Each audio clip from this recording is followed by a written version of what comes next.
우리 귀한 찬양 감사합니다. 글로리아 중창팀 또 오브 중창팀 귀한 찬양 감사합니다. 메리 크리스마스. 성탄절 이 오전 우리 성도분들과 함께 한 자리에 모여서 예배하지 못하지만 온라인이라는 가상의 공간에서 이렇게 성탄 예배 드릴 수 있음에 참 감사를 드립니다. 오늘은 누가복음 1장 39절에서 45절 말씀 본문으로 내 복중에서 기쁨으로 뛰놀았다, 이런 제목의 말씀 함께 나누겠습니다. 오늘 본문의 이야기는 두 여인이 처음 만나는 어떤 장면을 소개해 줍니다. 엘리사벳 그리고 마리아, 두 여인의 만남입니다. 이 두 여인에게는 공통점이 있는데 모두 임신을 했다라는 점입니다. 그러니까 임산부끼리 함께 만나게 되는 것이죠. 어쩌면 태교를 위한 그런 모임이라고도 말할 수 있겠습니다. 하지만 본문을 조금만 들여다보면 이 모임은 상당히 기괴하기도 합니다. 충격적인 만남입니다. 무슨 말인가 하면 이 엘리사벳이라는 여인은 할머니입니다. 누가복음 1장 7절에 이런 구절이 있어요. 엘리사벳이 잉태를 못함으로 그들에게 자식이 없고 두 사람의 나이가 많더라.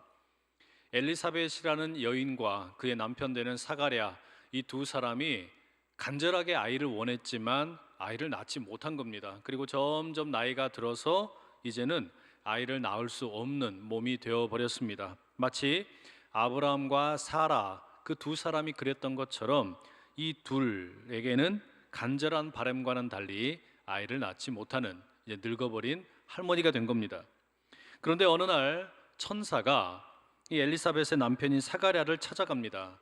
깜짝 놀랐겠지요. 더 놀라운 것은 천사가 들려준 내용이에요.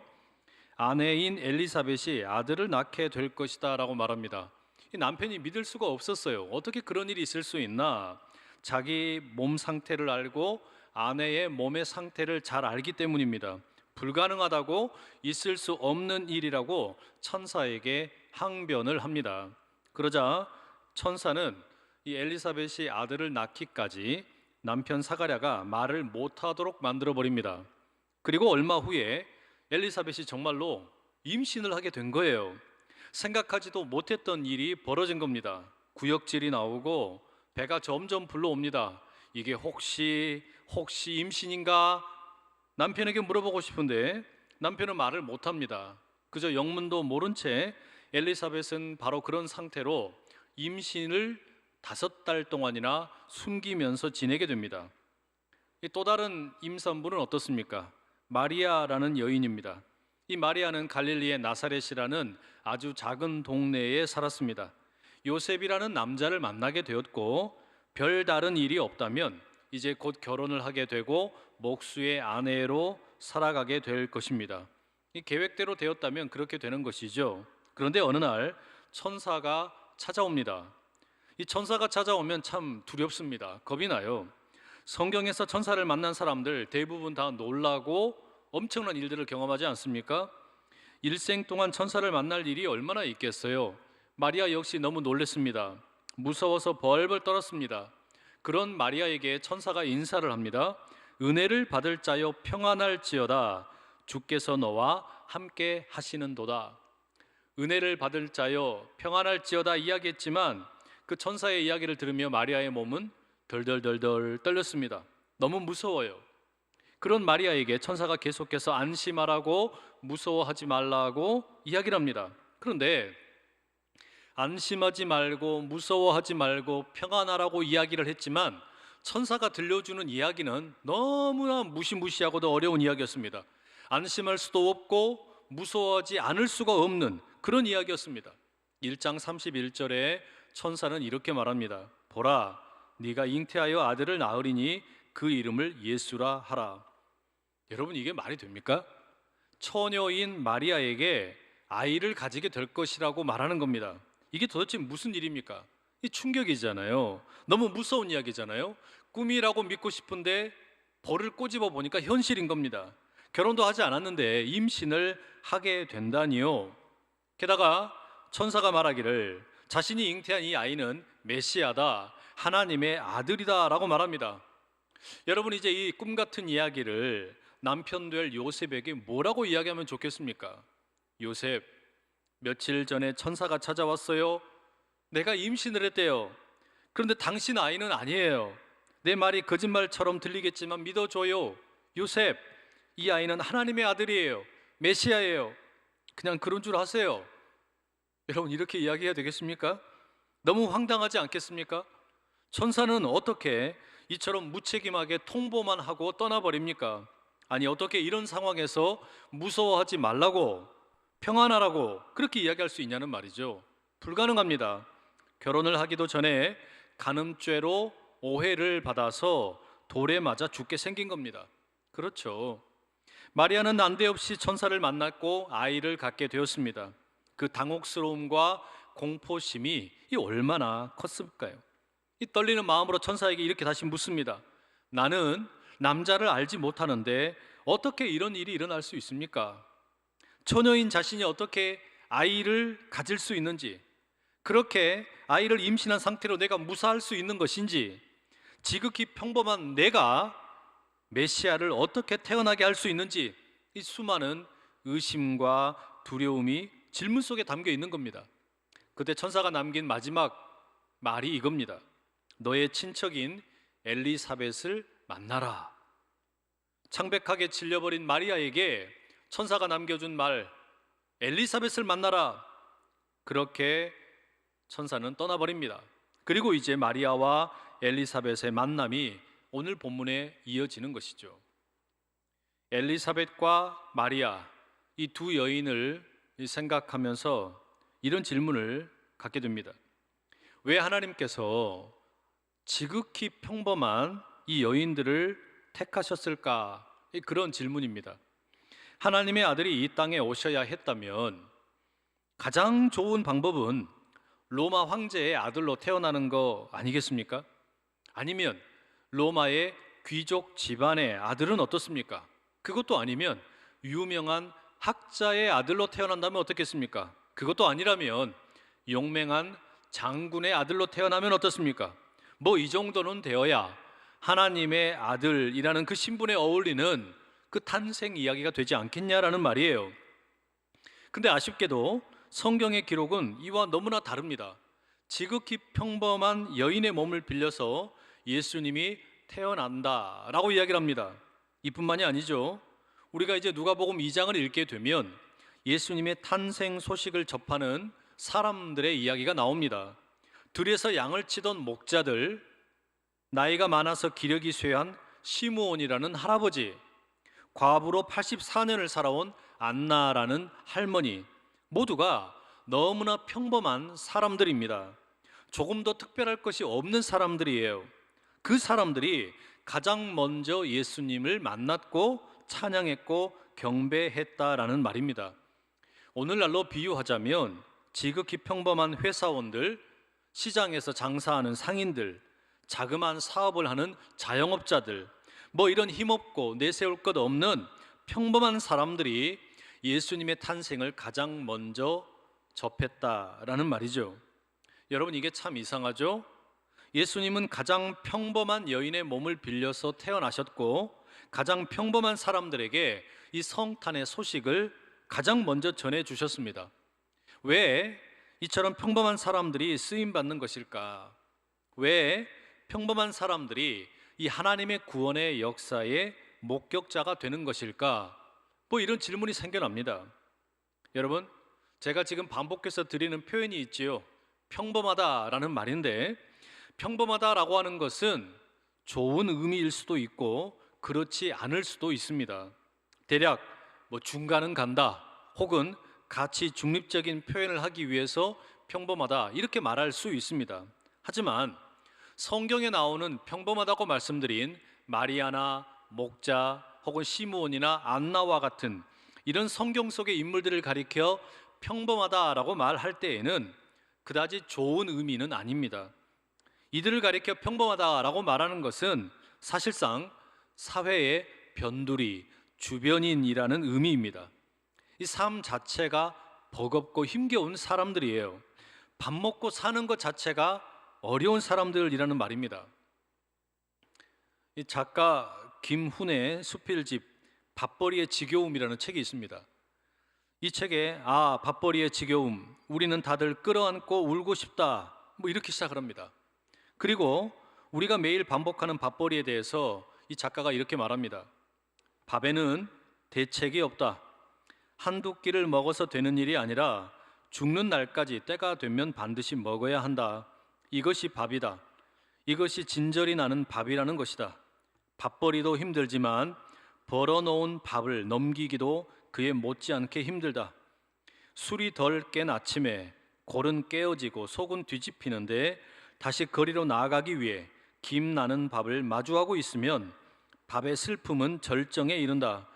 이것을 넘겨야 다시 이것을 벌 수가 있는데 속이 쓰려서 이것을 넘길 수가 없다. 이것을 벌기 위하여 이것을 넘길 수가 없도록 몸을 부려야 한다면 대체 나는 왜 이것을 이토록 필사적으로 벌어야 하는가? 그러니 이것을 어찌하면 좋은가? 대책이 없는 것이다. 여러분 어떠세요? 평범한 사람들에게 이 밥벌이의 일상이라고 하는 거 쉽지 않습니다. 밥벌이의 지겨움, 참 그럴듯한 표현이 아니겠습니까? 밥벌이에는 쉼이 없습니다. 한가로움이 없습니다. 고달픕니다. 그래도 해야만 합니다. 내가 먹어야 하고 먹어야 할 자녀들이 있기 때문입니다. 경쟁을 해야 하고 치열해야 합니다. 싸워야 합니다. 평범한 사람들이란 바로 이런 사람들을 가리키는 겁니다. 밥벌이의 지겨움을 무릅쓰고 살아가는 사람들입니다. 그런 점에서 보면 올해 2020년 연말은 참 지극히도 잔인합니다. 평범한 사람들에게 너무나 잔인한 연말입니다. 올해 연말은 밥벌이의 비애가 더욱 진하게 다가오고 있습니다. 코로나19 바이러스라는 생각하지도 못했던 일로 인해 모든 것이 엉망이 되어버린 것 같습니다. 평온하던 일상이 난장판 되어버렸습니다. 미세먼지가 심할 때나 필요할 줄 알았던 마스크가 얼굴의 일부분이 되어버렸습니다. 누구를 만나도 감염의 염려와 걱정이 앞서게 됩니다. 코로나로 인해 평범한 사람들의 밥벌이는 더욱 어렵게만 되었습니다. 여기서 여러분 우리가 질문을 해야 합니다. 과연 이런 평범한 사람들에게 희망이 있을까? 지긋지긋한 우리의 밥벌이에 어떤 의미가 있을까? 코로나로 인해서 숨막히는 현실을 우리가 이길 수 있을까?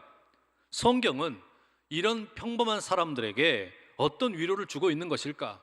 과연 우리가 이렇게도 모이기 힘겨운 현실 가운데 온라인으로 성탄 예배를 드린다라는 것이 무슨 의미가 있을까? 질문을 안 할 수가 없다는 말입니다. 엘리사벳과 마리아, 이 두 여인의 이야기로 다시 한번 돌아가 봅시다. 지극히 평범한 살고 있던 두 여인, 그러다가 천사를 만난 두 여인, 아들을 낳게 될 것이라는 충격적인 소식을 들은 두 여인, 두려움과 공포로 어찌할 바를 모르던 두 여인, 이들이 함께 만나게 됩니다. 천사를 만난 마리아가 엘리사벳의 존재를 확인하기 위해서 찾아갑니다. 성경은 마리아의 움직임을 재빨리라고 강조합니다. 서둘러서 천사의 이야기를 듣자마자 움직였다는 것이죠. 자신과 비슷한 처지에 있는 사람이 있다는 이야기를 듣고 만나러 간 겁니다. 마리아가 엘리사벳의 집을 찾아갑니다. 문을 똑똑똑 두드립니다. 노크 소리를 들은 엘리사벳이 살며시 문을 열었더니 젊은 여인이 서 있습니다. 여러분 이 장면이 참 재미있어요. 임신을 하기에는 너무 늙은 엘리사벳과 임신을 하기에는 너무 이른 마리아의 만남입니다. 이 참 묘한 만남이죠. 그래서인지 모르지만 어떤 분들은 성경 이야기를 단순히 요약하자면 할머니가 아이를 낳고 처녀가 아이를 낳는 이야기다, 그렇게 말합니다. 그 속에 하나님의 모든 구원의 역사가 들어있다라는 것이겠죠. 정말로 기이한 만남이 이루어졌습니다. 현관에서 젊은 마리아가 이 나이가 많은 엘리사벳에게 인사를 합니다. 그랬더니 엘리사벳 뱃속에 있는 아이가 반응을 합니다. 성경은 이 아이의 반응을 뛰노는지라라고 표현을 하는데, 이것은 즐거워서 기쁜 마음에 깡총깡총 뛰는 것을 말합니다. 여러분, 아이들이 성탄절 아침에 선물을 받고 좋아하는 모습을 연상하면 되겠습니다. 무슨 일이 벌어지고 있는 것이겠습니까? 지금 두 여인의 뱃속에 있는 태아들끼리 서로의 존재를 느끼고 좋아하고 있는 겁니다. 태아 세례 요한이 태아 예수님을 알아보고 기쁨의 덤블링을 하고 있다는 것이죠. 놀라운 일입니다.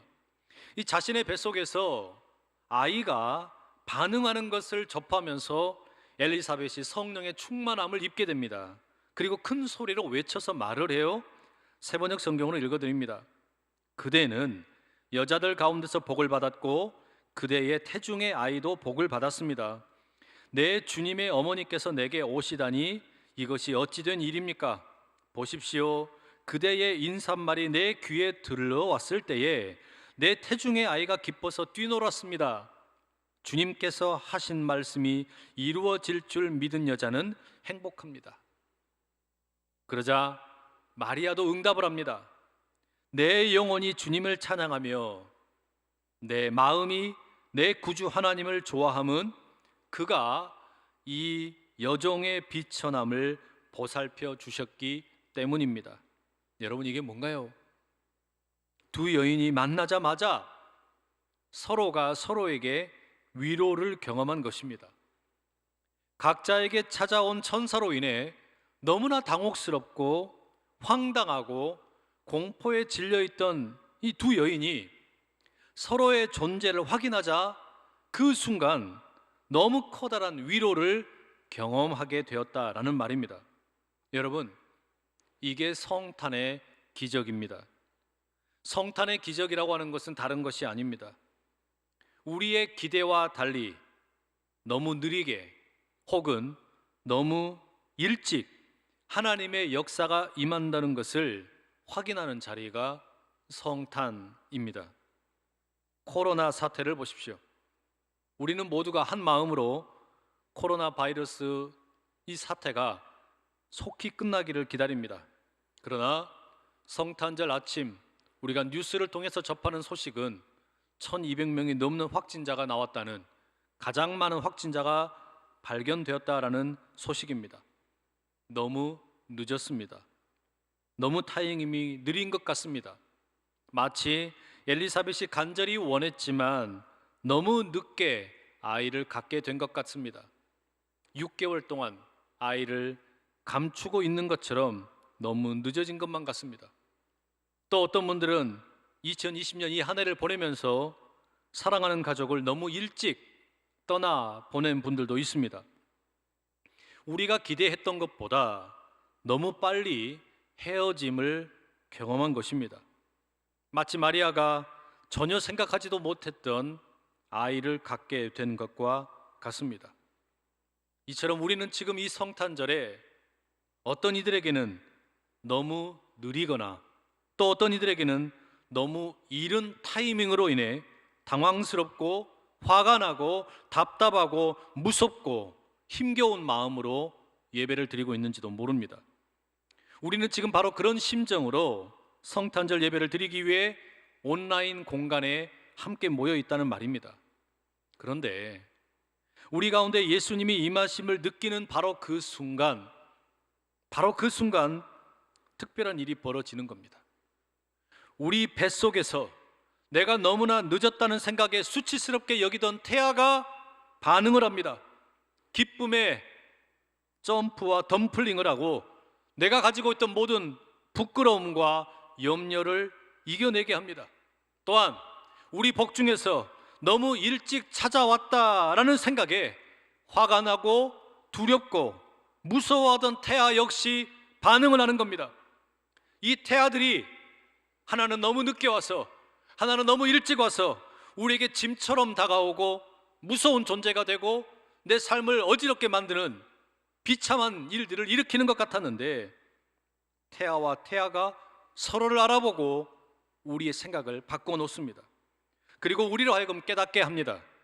우리가 생각할 때는 너무 느린 것 같고 너무 이른 것 같지만, 그러나 하나님의 시간표는 언제나 정확하다라는 사실, 하나님의 타이밍은 언제나 선하신 계획 가운데 이루어진다는 사실, 우리는 그 모든 것을 깨닫게 됩니다. 여러분, 엘리사벳과 마리아의 만남은 교회가 무엇인지를 보여줍니다. 이 교회란 바로 그런 곳입니다. 너무 늦었다고 생각하는 사람들과 너무 이르다고 생각하는 사람들, 그들이 함께 만나서 서로에게 임한 처음에 이해할 수 없었던 하나님의 계획과 하나님의 말씀, 그것을 서로 나누는 가운데, 고백하는 가운데 깜짝 놀라고 감격하고 함께 찬양하고 예배하는 곳, 그게 교회라는 말입니다. 엘리사벳과 마리아의 만남은 그런 점에서 가장 원초적인 교회 공동체라고 말할 수 있습니다. 너무 늦어서 당황하는 한 여인과 너무 빨라서 당황하고 무서워하는 두 여인이 함께 만나는 그 자리, 서로를 향한 하나님의 계획을 깨닫고 그곳에서 하나님의 더 큰 위대한 계획 가운데 찬양과 고백을 드리고 있는 겁니다. 어제 12월 24일 성탄절 이브, 우리 교회에서 함께 모여 음악제를 하지 못했지만 우리가 온라인으로 함께 모이는 시간을 가졌습니다. 이 실시간 프로그램을 저도 함께 지켜봤습니다. 참 즐거운 시간이었어요. 오늘 이 성탄 설교를 준비하고 있었는데 이 성탄절 설교를 준비하다 말고 유튜브를 통해서 그 음악 프로그램을 재미있게 보느라 설교가 늦어졌습니다. 그런데 중간에 이벤트가 있었죠. 성탄절 삼행시를 적어보라 이벤트 퀴즈가 있었습니다. 거기에 보니까 댓글에 수많은 성도들이 그 각자 아이디어를 모아가지고 삼행시를 씁니다. 그 중에 몇 가지를 제가 뽑아봤습니다. 성 내지 말고, 탄식하지 말고, 절망하지 말자. 괜찮죠? 또 다른 분은 이렇게 적었습니다. 성질 내지 않겠습니다. 치킨이 안 오더라도. 탄식하지 않겠습니다. 치킨이 안 오더라도. 절망하지 않겠습니다. 치킨이 안 오더라도. 얼마나 재밌었는지 몰라요. 기가 막히죠? 여러분의 모든 삼행시 중에 제가 뽑은 최고는 이렇습니다. 성공하는 인생은 탄탄대로를 걷는 게 아니라 절망 가운데서도 주님을 바라고 원하는 것이다. 여러분, 너무 멋있지 않아요? 성공하는 인생은 탄탄대로를 걷는 것이 아니라 절망의 상황에 있을지라도 주님을 바라보고 원하는 것이다. 이 삼행시가 우리의 신앙 고백 될 수 있으면 참 좋겠습니다. 너무 멋있지 않습니까? 도대체 그 교회 담임 목사님이 누군지 궁금합니다. 얼마나 멋진 간증인지 모릅니다. 그 외에도 많은 분들이 이런 댓글을 많이 남기셨어요. 비록 온라인이지만 가족과 함께 또 교회와 함께 예수님의 성탄을 축하할 수 있는 자리가 있어서 너무 행복하다고, 너무 즐겁다고. 여러분, 그게 교회예요. 바로 그게 엘리사벳과 마리아의 만남 속에 일어난 일이라는 말입니다.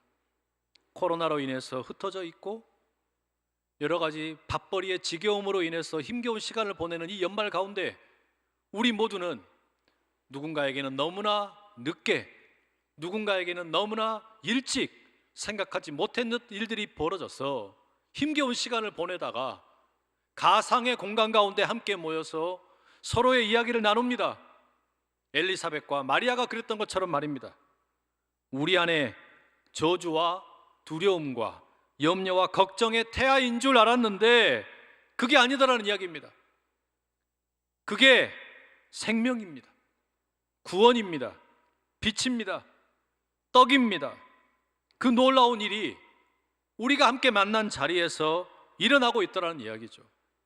여러분, 그게 교회 공동체의 존재 이유입니다.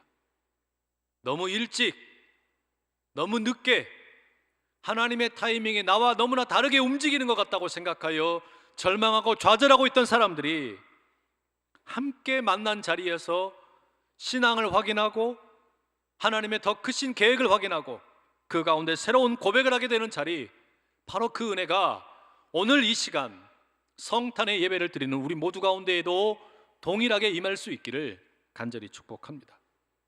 이 성탄, 어쩌면 또 이런 일이 또 있을까 싶을 만큼 한 번도 경험해보지 못했던 성탄이지만, 그렇기 때문에 어둡고 쓸쓸하고 황당하니까 우리로 하여금 더욱 특별한 성탄을 만들어주지 않나라는 생각이 듭니다. 이 성탄 가운데 여러분 모두가 진정으로 성령 안에서 새 힘을 얻고 능력을 공급받으실 수 있기를 간절히 축복합니다. 기도하겠습니다. 사랑하는 주님, 우리가 비록 같은 공간에 모이지 못하고 온라인이라는 가상의 공간에서 성탄절 예배를 드리게 되었지만 참 감사합니다. 성령께서 거하시는 어디서나 우리 모두가 하나 되게 하시고, 우리 안에 찾아온 너무 빠른 가족과의 이별, 혹은 너무 늦어지는 코로나 바이러스의 해결을 보며 내 시간표와 달라서 근심하고 걱정하고 아파했던 모든 것들이 서로의 간증을 듣다가 눈물과 감격으로 변화되게 하옵소서. 그것이 아름다운 교회의 모습인 줄 믿습니다. 성공하는 인생의 탄탄대로를 걷는 것이 아니라 절망 가운데서도 주님만 바라보는 인생임을 고백하게 하옵소서. 주님의 성탄을 기뻐하고 찬양하는 가운데 우리 모든 아픔과 눈물을 다 닦아주시고 주님 안에서 새로운 힘을 누리게 하옵소서. 거룩하신 예수 그리스도의 이름으로 간절히 기도드립니다. 아멘.